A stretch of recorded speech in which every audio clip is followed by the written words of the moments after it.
마중물 처음에 그 화면에 보시면 사진이 뜰 겁니다. 이게 어떤 아이들일까요? 애들이 이게 주기도문 외우고 있는 거거든요. 아마 부모님들은 이미 본 분도 계시고 또 유튜브에서도 이걸 본 분도 계실 건데 벌써 그러네. 한 2년 전에 우리가 눈으로 봤던 아이들이 이렇게 성장해가지고 주기도문 외우는 장면들을 각자 찍어서 교회에 보내준 사진을 이렇게 편집한 겁니다. 유치부 아이들이 부모님과 함께 예배 잘 드리고 있음을 여러분 이렇게 아셨으면 좋겠습니다. 또 이들의 그 믿음이 잘 커져서 초등부가 되고 중고등부가 되고 청년이 되고 장년이 되도록 또 이들 안에서 장로님도 나오고 또 권사님도 나오도록 여러분에게 기도해 주시면 고맙겠습니다. 이어서 초등부 예배 장면 한번 보시죠. 이게 줌으로 예배를 드리는 겁니다. 이름만 뜬 것은 이제 화면이 나오지 않은 상태죠. 초등부 아이들이 뭐 학교에서 온라인으로 예배 공부하는 것을 많이 하기 때문에 아마 그 유튜브나 뭐 줌이나 아주 잘 다룰 것 같아요. 근데 이제 그런 아이들이 예배에 그 온라인으로 참여하는 거 이게 그렇게 만만한 일이 아닙니다. 부모님들의 관심으로 이루어지는 결과들이고요. 요 아이들 말고도 더 아이들이 있거든요. 근데 그 아이들이 못 들어와요. 뭐 여러 가지 사정들이 있겠죠. 요 빈자리 그리고 더 이상의 더 많은 사람의 우리 초등부 아이들이 참여해야 됩니다. 여기에 빠져 있는 우리 아이가 있다면 그 아이가 할 수 있도록 부모님들 관심 가져주시고 기회 마련해 주시고 또 참여하도록 해주셔야 됩니다. 신앙은 뭐 지가 알아서 갖는 거야 이렇게 얘기하는 것처럼 위험한 게 없습니다. 중고등부도 보시죠. 중고등부는 예배 진행하는 장면을 이렇게 찍었습니다. 세 분이 수고하고 있는 장면입니다. 그리고 지난주 장면 하나 더 보시면요. 지난주에 특강할 때 장면입니다. 중고등부에서는 이렇게 얼굴이 없는 그런 그 부분이 더 많아졌죠. 아마 아이들의 생각이 더 많고 또 이제 요령도 훨씬 늘어서 또 목사님이나 이렇게 선생님들의 이야기를 바로 받기보다는 뭐 자기식으로 막 해석해서 할 줄 아는 아이들이 많기 때문에 아마 이렇게 듬성듬성한 모습이 보일 겁니다. 또 그런데도 불구하고 그 안에 보시면 가족들이 참여한 경우들이 있죠. 엄마, 아빠가 참여한 경우들이 있죠. 특강 자리에 함께 참여해서 아이와 같은 이야기를 듣는다는 건요, 굉장히 유익한 거거든요. 또 아이하고 할 얘기가 생기는 겁니다. 요즘 청소년들과 부모님이 대화하는 게 얼마나 어렵습니까? 근데 그런 기회를 교회가 마련해서 주는 거라고 생각하시고 아이와 같이 이야기를 듣고 난 다음에 뭐 엄청난 토론을 하진 않더라도 거기서 중요했던 이야기를 한 번씩 나누면 도움이 됩니다. 특강에 오늘도 지금 하고 있고 또 계속해서 앞으로도 4번 더 남았는데요. 특강 참여 부탁을 드리겠습니다. 제가 이제 이 사진을 보여드린 이유는 뭐 한 가지입니다. 아이들이 참 어려운 환경에서 신앙생활을 하고 있다는 겁니다. 그리고 부모님의 도움으로 하고 있다는 거죠. 참여하지 못하는 아이들이 있다면 부모님들 제발 부탁인데 예배에 참여할 수 있도록 많은 관심 평상시에 가져주시고요. 그리고 예배에 참여할 수 있는 환경들 마련해 주시고 또 스스로 예배에 참여함으로 아이들이 예배드림을 소중하게 생각하도록 해주셨으면 좋겠습니다. 또 계속해서 잘해오신 분들은 열심히 더 해주셔서 코로나고 유튜브 줌 시대이긴 하지만 비대면으로 하긴 하지만 예배가 살아있는 아이들에게 신앙이 살아있는 그런 기간 됐으면 좋겠습니다. 저희가 유튜브로 예배드린 지 1년이 훨씬 넘었죠. 1년 반 더 지났습니다. 이제 처음에 유튜브로 예배드릴 때 몇몇 교우들이 큰일 났다고 이거 어떡하냐고. 왜 그러냐면 유튜브로 예배를 드려본 적이 없었거든요. 또 그날이 예고되고 준비돼서 연습하고 난 다음에 시작된 게 아니라 어느 날 갑자기 대면 예배를 하지 못하게 되니까 영상 예배를 만들고 유튜브 예배를 만들어서 뭐 하게 된 거죠. 그러면서 이제 조금씩 익숙해지면서 1년 반 넘게 해오고 있는 겁니다. 사실 예배를 준비하는 저의 입장, 교육자들의 입장에서도요, 너무 불편하고 일이 많습니다. 신경 쓸 게 너무 많습니다. 그러니까 옛날에는 성실하게 예배 준비해서 찾아오는 교우들과 함께 정말 얼굴 마주 보면서 찬양하고 기도하고 예배드려서 예배가 준비한 것 이상의 생동감들이 있었거든요. 고마움들이 있었습니다. 감격이 있었고요. 위로들이 있었습니다. 근데 유튜브를 통해서는 그게 훨씬 더 줄어드는 게 사실이에요. 이게 전화 신방을 해보면 유튜브 예배가 너무 불편하다고. 그래서 제가 그럼 가끔 얘기하죠. 그러시면 오세요. 그냥 예배 드려 오셔도 괜찮아요. 근데 그 말에 머뭇거리세요. 왜 그러냐 하면 감염의 문제가 크다고 얘기하니까, 교회들 안에 감염이 많다고 얘기하니까 혹시 본인이 움직여서 불편한 일이 생기면 어떡하나, 교회에 피해가 가면 어떡하나, 뭐 이런 생각 하게 되는 거죠. 이게 그러니까 유튜브 예배는 불편하고 예배당으로 오기는 힘들고, 그래서 진퇴양난에 빠진 것처럼 신앙 자체가 여러 가지로 이렇게 좀 흔들리는 배 위에 있는 것처럼 이렇게 지내고 있는 거죠. 이게 유튜브 예배가 시작되고 난 다음부터 이제 나오는 이야기들은 주일 예배가 바뀌기 시작했다는 겁니다. 아주 다양한 양상의 예배가 있다는 건데요. 또 변화가 있다는 거죠. 대표적인 변화가 뭐냐면 복장입니다. 전에 같으면 정장을 입지 않는다고 하더라도요, 교회당에 예배드리러 가기 위해서는 사실은 옷을 입는 시간이 있었습니다. 그러려면 씻어야죠.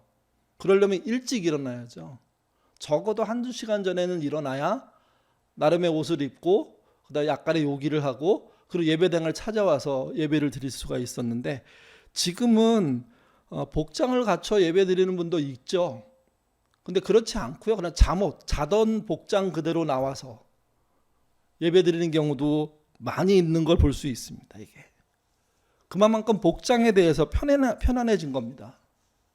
옛날에 저희 교회 어렸을 때 다닐 때, 뭐 그때는 가난한 시절이었으니까 예배당에 오는 사람들이 세수를 안 하고 오는 게 있었나 봐요.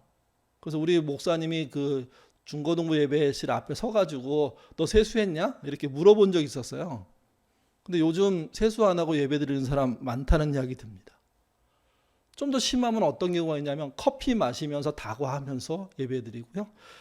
제가 듣고 깜짝 놀랐는데 밥 먹으면서 예배 드렸다고. 그 예배가 이제는 아닌 거죠. 또 자동차로 이동하면서 어떤 아이가 그러더라고요. 관람했다고. 관람. 그렇게 화면도 조그만 거기다 이렇게 켜놓고 그 부모가 운전하면서 가면서 거기에 나오는 거 잠깐 듣고 휴게실 되니까 예배 중간인데 우르르 내려서 뭐 사 먹고 화장실 갔다 오고 뭐 그랬다고. 이게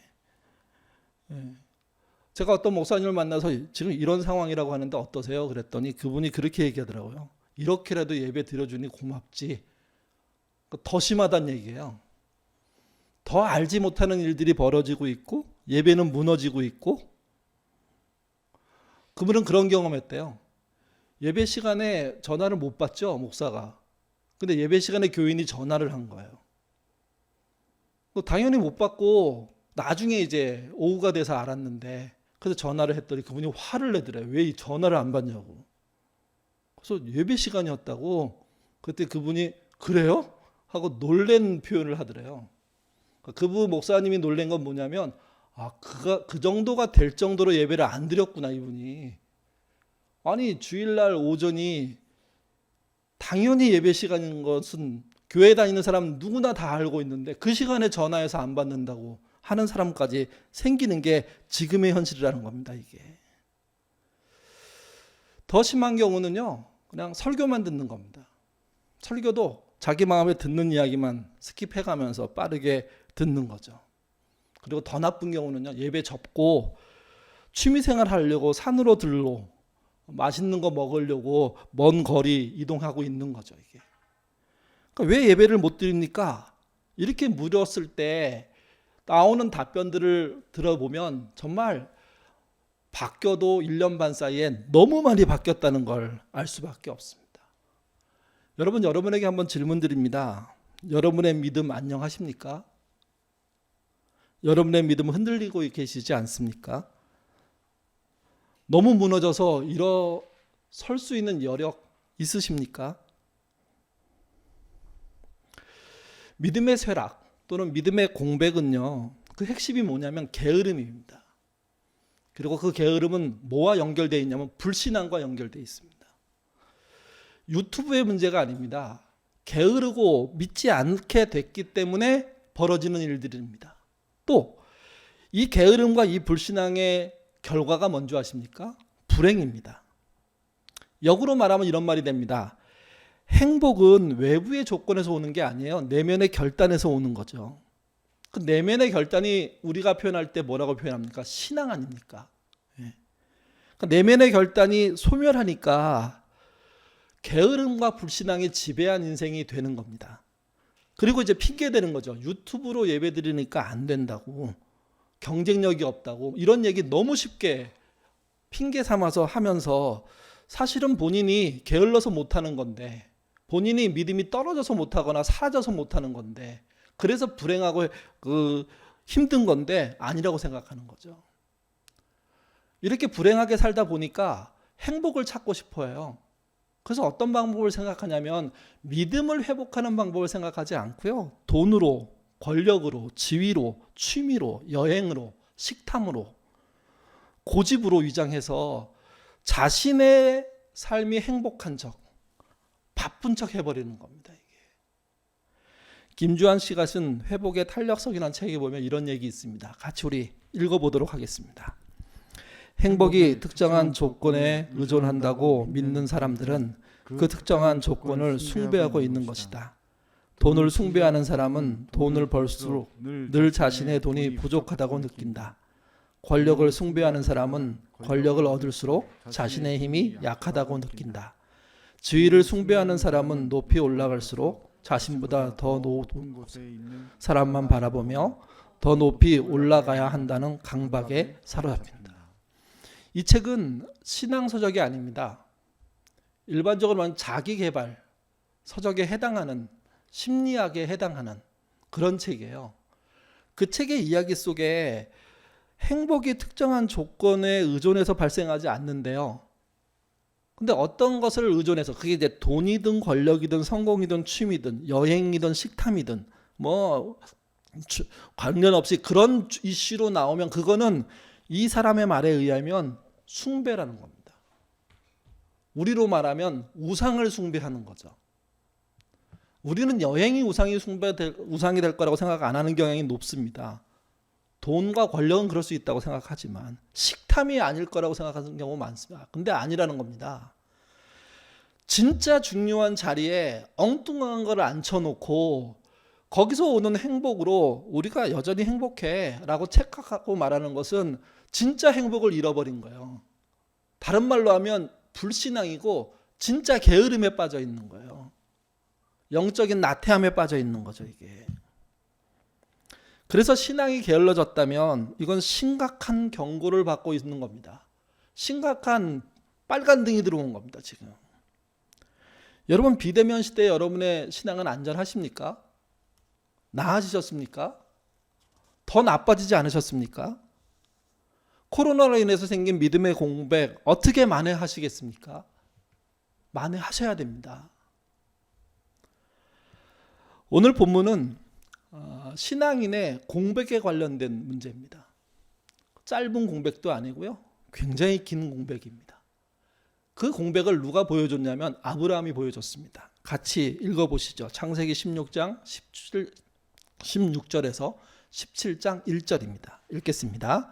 하갈이 아브라함에게 이스라엘을 낳았을 때에 아브라함이 86세였더라. 아브라함이 99세 때에 여호와께서 아브라함에게 나타나서 그에게 이르시되 나는 전능한 하나님이라 너는 내 앞에서 행하여 완전하라. 16장 16절은 16장의 끝이고요. 17장 1절은 17장의 시작이잖아요. 단 한 절 차이에요. 한 절 차이. 근데 거기에 시간상으로는 13년이에요. 그러니까 16절에 보면 86세였다고 아브라함이, 7장 1절에 보면 아브라함이 99세라고요. 단 한 절 차이인데 13년이 없어요. 이 13년의 기록이 성경 어디에도 없어요. 여러분, 16장 16절에서 뭘 얘기하고 있습니까? 그러니까 공백이 있는 13년 바로 이전에 어떤 일이 벌어졌냐? 이스마엘이 태어났어요. 정말 갖고 싶은 아이, 이 아이 때문에 인생이 바뀌는 경험을 아마 아브라함이 했을 겁니다. 뭐 여러 가지 따져야 될 게 많지만 일단 태어난 그 아이와 함께 13년을 지낸 거죠. 보통 이스라엘에서 13년이 어떤 시간이냐면 아이가 성인이 되는 시간입니다. 아이가 충분히 성장하는 시간입니다. 아이들은 13세까지가 이쁘지 않나요? 그렇게 말해도 되나요? 14세 되면 달라지지 않나요? 요즘 말로 치면 이제 사춘기 지나가기 시작하면 저는 우리 그 아이들이 사춘기 겪을 때 귀엽더라고요. 어떻게 저런 말을 하지? 나중에 화도 났지만 저런 표현도 하네? 저런 일도 저지르네? 나 귀엽더라고요. 그러니까 귀여워서 웃다가 아빠 나 비웃어? 이렇게 돼가지고 상황이 이상해질 수 있지만, 근데 분명한 거는 아이가 부모의 말에 잘 순종하다가 어느 정도로 독립하는 그 시간까지의 시간이 표현되어 있는 거예요, 이게요. 그러니까 이스마엘을 낳고 얼마나 행복했을까요? 느지막하게 난 자식이 그렇게 행복하다며요. 삶에 희망을 주고 정말 위로를 주고 새로움을 주고, 물론 어떤 분이 그러더라고요. 책임감도 너무 크다고, 너무 부담스럽다고. 뭐 그럴 수도 있죠. 근데 어쨌든 여러 아이 중에 하나가 늦게 태어난 게 아니라 첫 번째 아이가 이렇게 늦게 태어났으니까 그가 얼마나 그 아이에 빠져서 지냈겠습니까? 근데 성경은 냉정합니다, 거기에 대해서. 이스마엘을 낳은 아브라함의 기쁨, 가족의 기쁨 하나도 표현되지 않고요. 그걸 그냥 공백으로, 단 한 절 차이의 13년 공백으로 그냥 기록, 이게 그 글 뒤에 숨긴 의도를 갖고 보여주고 있잖아요, 이게. 그렇게 13년 동안 지나고 난 다음에 17장 1절에 하나님이 아브라함을 찾아오십니다. 생각해 보십시오. 13년 동안 단 한 번도 하나님과의 뭔가 없었던 식으로 받아들인다면 하나님이 얼마나 답답해서 찾아오셨을까요? 도저히 이제 이렇게 두면 안 되겠다. 그래서 찾아오셔갖고 하신 말씀이 나는 전능한 하나님이다, 이렇게 말합니다. 여러분, 이 전능한이란 말은 다른 말로 번역하면 더 좋다고 저는 생각하는, 충분한. 나는 너에게 충분한 하나님이었어. 지금도 충분한 하나님이야. 내가 모자람 없이 넉넉하게 너를 인도하는 그 하나님이야 하면서 등장하시는 거야, 이게. 여러분, 이 말이 무슨 말일까요? 칭찬일까요? 꾸지람 아닙니까? 화내시는 거 아닙니까? 도대체 네가 어떻게 13년 동안 나와의 관계를 끊고 자식에게 매몰된 인생을 살고 있니? 그렇게 화내는 거 아닐까요? 뭐 잘 알 수는 없지만 저는 그렇게 읽혀졌습니다. 이게. 여러분, 코로나로 우리가 1년 반이 모이지 못하는 상태로서 지내고 있습니다. 그동안 여러분 뭐에 꽂혀 지내셨습니까? 자식에 꽂히셨습니까? 일에 꽂히셨습니까? 여행에 꽂히셨습니까? 먹는 거에 꽂히셨습니까? 운동에 꽂히셨습니까? 그래서 건강해지셨나요? 안전해지셨나요? 행복해지셨나요? 더 나아지셨나요? 만약에 그 기간 동안 꽂혀 있는 것이 하나님과 멀어지고 하나님과 거리를 두는 거였다면 그건 아브라함과 비슷한 13년을 보낸 것과 같습니다. 다른 말로 표현하면 신앙적으로 아브라함은 게을렀고요. 우리도 그런 식으로 살았다면 1년 반 동안에 우리의 신앙이 게으른 거죠, 이게. 그리고 다른 거로 포장한 겁니다. 돈으로, 권력으로, 지위로, 취미로, 여행으로, 식탐으로, 고집으로, 쇼핑으로, 행복한 척, 바쁜 척, 이렇게 사는 것, 이게 신앙의 공백 아니고 뭡니까? 여러분, 이거 반드시 회복해야 됩니다, 이게. 하나님은 회복하고 싶으셨습니다. 그래서 아브라함의 의견과 상관없이 직접 찾아오셔가지고 아브라함에게 이야기를 시작하십니다. 내가 지금부터 이렇게 할 거다. 그 이렇게 할 거다의 내용은 뭐였냐면 약속을 갱신하겠다는 겁니다. 언약을 갱신하겠다는 겁니다. 다시 시작하고 싶어서. 같이 보시죠. 4절부터 6절, 15절부터 16절입니다. 읽겠습니다. 보라, 내 언약이 너와 함께 있으니 너는 여러 민족의 아버지가 될지라. 이제 후로는 내 이름을 아브라함이라 하지 아니하고 아브라함이라 하리니 이는 내가 너를 여러 민족의 아버지가 되게 함이니라. 하나님이 또 아브라함에게 이르시되 내 아내 사레는 이름을 사레라 하지 말고 사라라 하라. 내가 그에게 복을 주어 그가 내게 아들을 낳게 하며 내가 그에게 복을 주어 그를 여러 민족의 어머니가 되게 하리니 민족의 여러 왕이 그에게서 나리라. 사람에게 계명이라는 것은 우리도 그 주변에 계명하는 분들 계시잖아요. 계명이 심심해서 하는 건 아닐 겁니다. 뭔가 전환을 만들고 새로움을 만들고 꼭 생각했던 걸 실현하기 위한 계명이죠. 근데 그건 대부분 스스로 하는 거예요. 스스로. 근데 신앙을 갖게 되면서 계명을 한다. 하나님이 찾아와서 계명을 요구한다. 이거는 단순하게 이름 바꾸자 이런 게 아니에요. 너의 정체성을 바꾸자 이거예요. 이게. 여기 아브람이란 말은요, 존귀한 아버지란 뜻이랍니다. 근데 아브라함은요, 열국의 아비, 많은 민족의 아버지란 뜻입니다. 또 사레란 이름은 알파벳만 바뀌었지 실제는 뜻이 같아요. 그래서 사레란 뜻은 여군주란 뜻이거든요. 근데 사라란 뜻으로 바꿔서 이름을 부릅니다. 그러니까 같은 뜻임에도 불구하고 굳이 이름을 바꾼 이유, 그들이 새롭게 살기를 기대하는 거죠. 그들이 변화되기를 기대하는 거죠. 그리고 이것만 하지 않았습니다. 뒤에 가면 더 긴 내용이 뭐냐면 할례를 행하는 거예요. 아브라함에게, 그리고 아브라함과 같이 사는 모든 남자들에게. 다 아시는 것처럼 할례란 남자의 성기에 하나님의 언약을 표피를 잘라냄으로 기록한다는 의미가 있는 거죠. 이게 생각해보면 피 흘림이 있을 수밖에 없고 고통이 있을 수밖에 없고 그날을 잊을 수가 없는 게 만들어버리는 겁니다. 그러니까 계명이라는 두 번의 계명과 또 여러 명 가족들의 남자들의 할례라는 이 사건을 통해서 하나님이 뭘 하고 싶으시냐면 13년의 공백을 종식하고 다시 시작하자 이렇게 말씀하시는 거예요. 그리고 흥미로운 게 있습니다. 이런 일이 벌어지고 난 다음에 지구의 전통, 가장 오래된 전통 중에 하나가 뭐냐면요, 첫째 아들이 아버지의 것을 이어받는다는 거거든요. 아버지의 계보를 계승한다는 거거든요. 첫째 아들이요. 근데 성경에 이 사건 이후에 어떤 일이 벌어지냐면 첫째가 아닌 자들이 계승을 해요. 전부 다. 뭐 전부는 아니고 그런 일이 시작돼요. 그래서 이렇게 됩니다.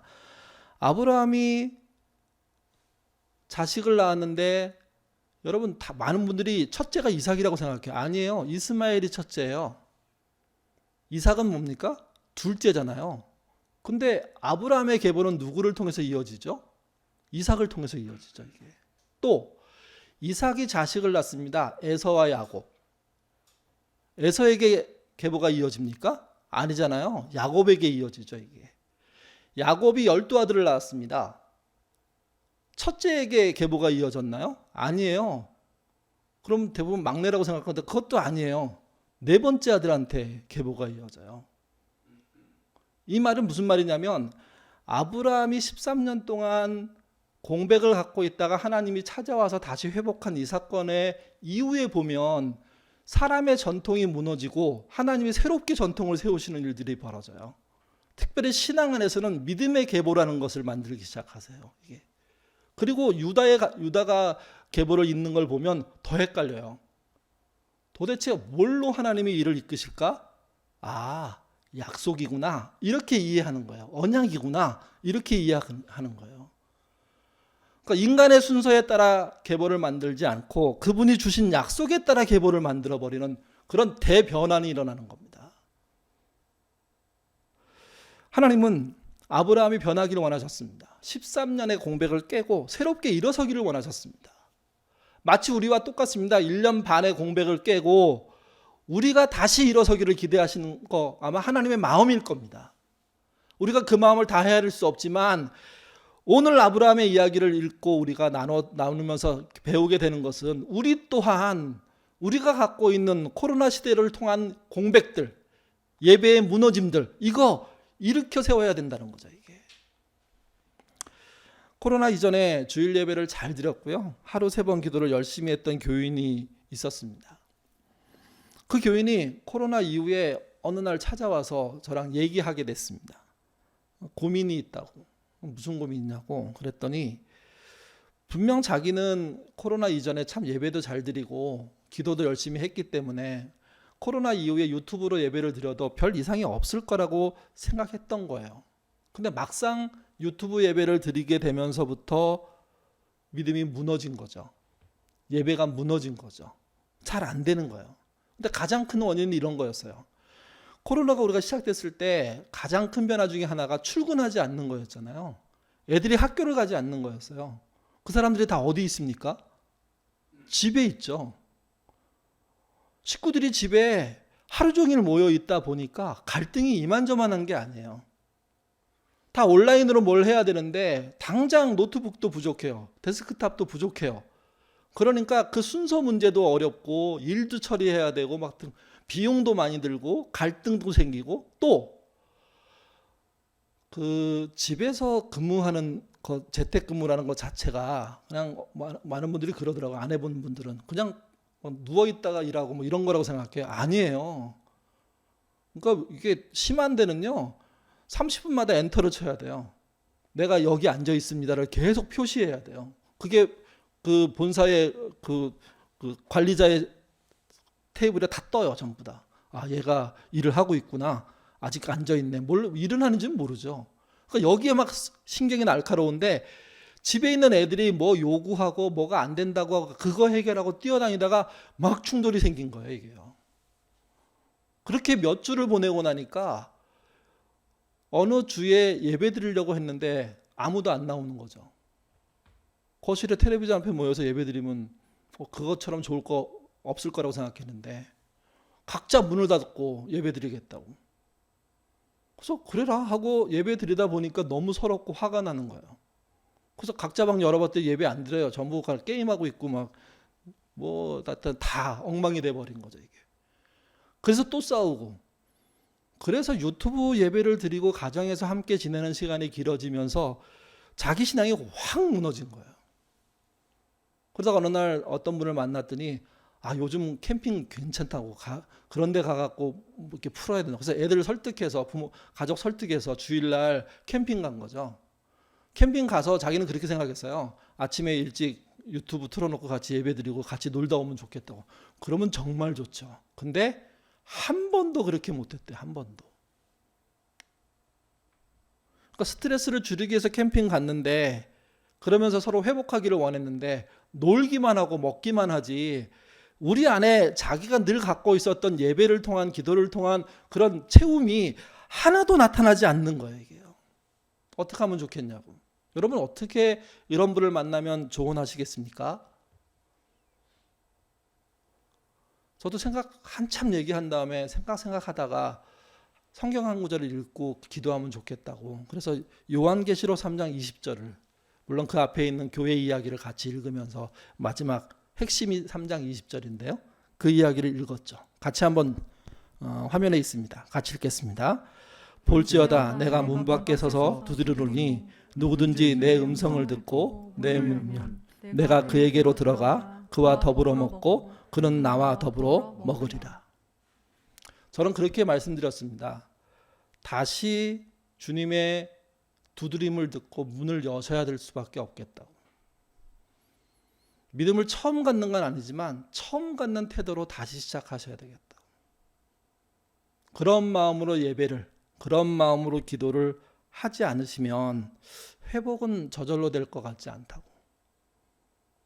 그게 회복돼야 가족관계도, 가족의 신앙도 회복될 것 같지 않냐고. 여러분 유튜브 예배 드리는 기간 동안 여러분의 믿음은 어떠셨습니까? 여러분의 예배는 안녕하셨습니까? 태풍으로 무너진 다리를 복구하려면 기술자가 필요하고요. 장비가 필요하고요. 거기에 들어가는 물품이 필요합니다. 세 가지 중에 한 가지만 없어도 태풍에 무너진 다리를 쉽게 복구할 수가 없습니다. 물론 복구 자체가 쉬운 게 아니죠. 그러니까 이거를 회복할 수 있는 능력, 이게 회복의 탄력성인데 그 탄력성을 갖고 있고 그 다음에 이제 시간을 들여서 복구 작업을 해야 다리가 완성이 되는 겁니다. 코로나로 인해서 예배가 무너진 분들, 믿음이 무너진 분들 복구를 어떻게 해야 될까요? 예배를 복구하셔야 되고요. 믿음을 복구하셔야 됩니다. 기도를 복구하셔야 되는 거예요. 이때 제일 큰 함정이 뭔지 아십니까? 한 방에 된다는 겁니다. 은혜 한 번 받으면 한 방. 천만의 말씀이요. 무너진 거를 쌓는 것, 새로 세우는 것보다 새로 쌓는 게 훨씬 나은 경우가 많습니다. 믿음도 똑같습니다. 아예 모를 때 차곡차곡 쌓는 것이 더 쉽지, 그게 확 무너지고 난 다음에 다시 쌓는 것은요, 배의 노력과 고통과 어려움이 생기는 거죠. 이게 여러분, 예배가 복구되지 않으면 회복의 탄력성이 나타나지 않습니다. 믿음이 복구되지 않으면 회복의 탄력성이라는 게 안 나타납니다. 삶의 회복 없습니다. 그래서 이 시간 잊지 않으셔야 됩니다. 여러분의 믿음을 복구하셔야 됩니다. 그 복구하시기 위해서 해야 될 일은 뭐냐면 예배를 살려내셔야 됩니다. 기도를 살려내셔야 됩니다. 코로나 끝나고 대면 예배 시대가 오면 그냥 회복이 될까요? 아니에요. 지금 믿음을 회복하는 시도를 하셔야 돼요. 두 가지를 하셔야 돼요. 첫 번째가 뭐냐면 내면에 결단하셔야 돼요. 이대로 둘 수 없다. 마치 하나님이 13년 만에 아브라함을 찾아와서 나는 전능한 하나님이다. 너에게 충분한 하나님이다. 근데 너는 왜 도대체 이러고 있냐? 라는 이야기를 내가 들었겠구나, 내가 듣고 있구나 하는 마음으로, 그래, 하나님이 나에게 충분하다면 내가 그 충분한 하나님께 다가가는 시간을 가져야 돼 하는 마음으로 내면의 결단을 시작하셔야 돼요. 그 내면의 결단의 핵심이 뭔지 아십니까? 하나님을 확실하게 믿는 것이며 동시에 게으름을 추방하는 겁니다. 그게 불신앙에서 빠져나오는 겁니다. 그리고 두 번째는 결단만 해갖고는 되지 않고요, 예배를 회복하셔야 됩니다. 여러분이 그동안 어떤 방식으로 예배를 드려왔는지 모르겠습니다. 근데 여러분 스스로 봤을 때, 여러분의 양심을 두고 봤을 때 하나님께 드리기에 합당한 예배를 드려오셨는지, 아니라면 예배를 온전히 집중하여 드릴 수 있는 회복, 이것부터 시작하셔야 됩니다. 그 회복이 시작돼야 여러분의 게으름과 불신앙을 극복할 수 있는 길들이 생기는 거죠. 이게 여러분, 올해 3개월도 안 남았습니다. 코로나가 해결되고 완전히 우리가 자유롭게 되는 건 올해 안에 그렇게 쉬워 보이지 않습니다. 위드 코로나 된다고 해서 마스크를 벗을 수도 있겠죠. 근데 여러분, 우리 다 모여서 나들목에서 예배드리죠 해서 나들목에 막 100명, 150명씩 올까요? 모이자고 하면 과연 반응이나 할까요? 회사들은, 직장에서는 그런 모임에 가라고 할까요? 가도 괜찮아 이렇게 얘기하는 데가 있을지 모르겠지만 99%는 웬만하면 가져마, 안 돼, 만약에 걸려서 우리한테 전달하면 가만히 두지 않을 거야, 그렇게 말하지 않을까요? 그 말이 무서워서 예배를 무너뜨리는 사람들, 신앙의 공백을 만들고 있다면 과연 회복이 될까요? 아니에요. 회복은 언제부터 해야 되냐면 비대면 상태부터 해놨어야 돼요. 그래야 대면 상태로 갔을 때 움직일 수 있는 힘들이 생기는 거예요. 대면 상태가 시작되고 난 다음에 서야 나는 복구할 거야 생각하는 시간 하면 훨씬 더 어려워져요, 이게. 그래서 부탁드립니다. 여러분의 믿음이 안녕한지 양심으로 확인해 보시고, 그게 안녕하지 않다면 내면의 결단과 예배의 회복을 통해서 다시 복구하셔야 됩니다. 그 복구를 당장 오늘부터 시작하시는 저와 여러분 되시기를 주님의 이름으로 부탁드립니다. 기도하겠습니다. 자비로우신 아버지 하나님, 우리에게 회복할 수 있는 탄력성이 있는지 모르겠습니다. 우리들 안에는 이미 다 무너져서 어찌 해야 될지 모를 정도로 방황하는 사람들도 있을 수 있습니다. 그러나 오늘 나눈 말씀을 통해서 13년의 공백을 해결하려고 하시는 하나님, 또 그 인도함을 따라 정말 순종함으로 자신의 13년 공백을 만회하려고 하는 아브라함, 그들의 이야기를 우리 마음속에 담을 수 있도록 하나님 인도하여 주옵소서. 우리도 회복되어야 합니다. 그러기 위해서 우리가 다른 어떤 것보다 내면의 결단부터 시작할 수 있도록 도와주시고, 그 결단을 통해서 우리가 갖고 있는 게으름, 특별히 신앙을 통한 게으름들을 몰아내는 삶 살도록 인도하여 주옵소서. 그리고 예배를 회복하기를 원합니다. 우리의 예배, 유튜브로 드리는 예배라고 하더라도 예전에 우리가 같이 대면하면서 드렸던 예배처럼 나의 마음과 시간, 나의 복장과 태도, 그리고 준비된 그런 헌금과 그리고 교우들과 함께하는 그런 연대하는 마음들을 다시 일으켜 세우는, 그래서 떨어져 있지만 함께 예배드리는 경험들을 많이 하는 우리가 될 수 있도록 주님 인도하여 주옵소서. 특별히 자녀들에게도 이런 경험들이 필요합니다. 그동안 어떻게 해야 될지 몰라서 내버려둔 부분들이 많다고 하더라도 아이들에게 사과하고 예배를 회복하고 내면의 결단을 돕고, 그래서 부모만이 아니라 자녀들까지도 믿음을 다시 한번 세워나가는, 그래서 회복의 탄력성을 보여주는 그런 기회 삼을 수 있도록 주님 인도하여 주옵소서. 예인의 모든 식구들이 다시 예배를 회복하고 기도를 회복하고, 그래서 예전의 신앙인보다 훨씬 나은 신앙으로 거듭 태어나기를 원하오며 예수님 이름으로 기도드립니다. 아멘.